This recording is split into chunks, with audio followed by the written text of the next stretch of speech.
Ngayong araw ay ating ginugunita ang Memorial of Our Lady of the Rosary. Tinatag ni Pope St.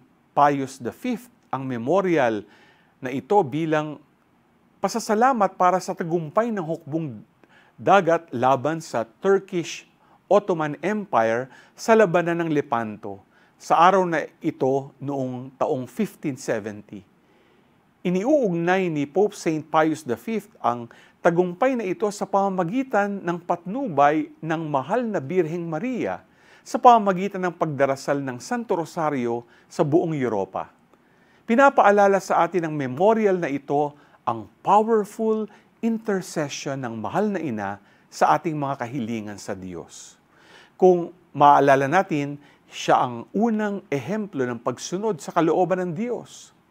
Hamon sa atin ngayon na anuman ang ating gawing desisyon o hakbang sa buhay, huwag nating kalimutang iluhog din ang mga ito sa mahal na inang Maria. G ka ba?